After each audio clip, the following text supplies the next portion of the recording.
Hey folks, Bob Reese with the Guides Forecast, giving you a fishing report, an ocean fishing report for Tuesday, the 29th of July.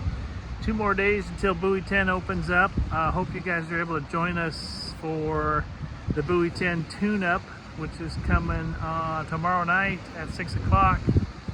Just a $10 purchase of the tech report, the webinar that we have recorded from a couple years ago that has a lot of great detail in it.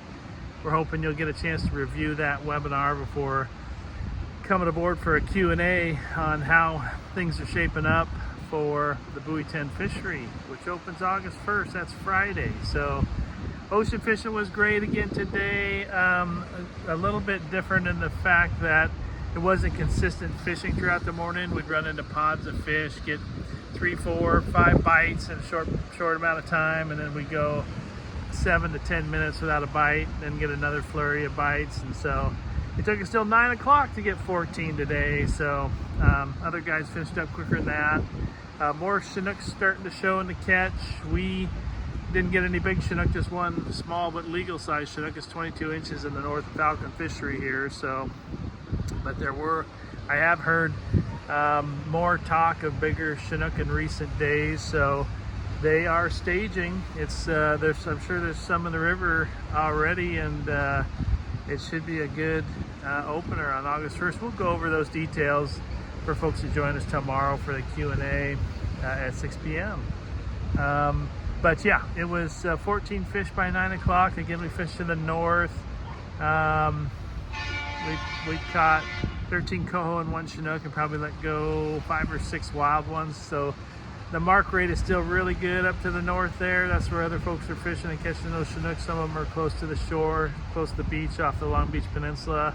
They're going to be targeting Chinooks that are cruising the beach from the north there, which should stay consistent. Some folks are downrigger fishing for them, 120 foot of water, 140, 150 foot of water, and they're getting their gear down to about 120, 130, pretty close to the bottom, and catching some nice Chinooks. So lots of options. As you can see, I'm hiding behind this shack right here because of the northwest wind, which did kick up by 8 o'clock, 8:30 on the ocean today. I mean, it was, we had to kind of change strategies. Instead of just trolling around and figure 8s, we were doing passes from the lighthouse down to about halfway to the jetty tips there at about 40 to 50 foot of water.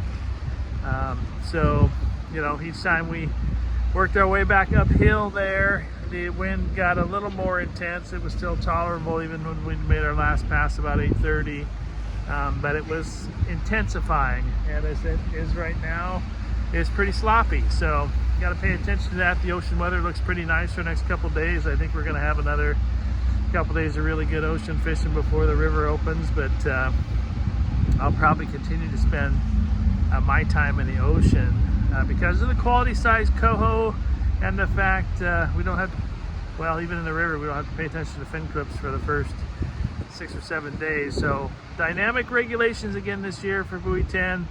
I'm sure we'll go over that on another update prior to the opener, but it stays good. Everybody's kind of fishing in the north. It's a closer run instead of going out to the CR buoy. The winds do kick up. You do get a reprieve fishing on the south side of the river with the inertia, the outgoing or the incoming tide getting knocked down, knocking down that northwest wind. So a lot of aero and hydrodynamics happen this time of year with this massive Columbia River plume. So we'll cover all that again in tomorrow night's Q&A. But simple fishing, all spin fish, stuffed with fresh anchovies, slam dunk to the north. This doesn't look like that's going to change anytime soon. Stay safe out there. You got a couple hours of flood before tide turns and starts going out, but as long as the swell stays pretty calm, bark crossings, especially going out and likely coming in, will be safe and friendly as long as that swell doesn't pick up. But once that tide turns and starts going out, you really got to watch that. So pay attention to the bar observation webpage, which we have linked under our homepage at theguidesforecast.com. And we'll make a final call for the purchase of that webinar for you to review. Bring your Q&As to tomorrow night's webinar, or tomorrow night's Q&A session, 6 p.m. Check it all out at www.theguidesforecast.com. As I mentioned many times before, people are still not picking up on it. You really do have to subscribe to our YouTube channel to get these reports as I put them out. I don't know if they'll come out daily, but I'll put out a lot during the Buoy 10 fishery. You'll get notifications if you subscribe to our YouTube channel. I'm not going to be sending out an email 5, 6, or 7 days a week telling people there's a new report up on our YouTube page. So do subscribe. Hopefully hit that like button. Stay safe out there. Good fishing. Thanks for being subscribers to the Guides Forecast.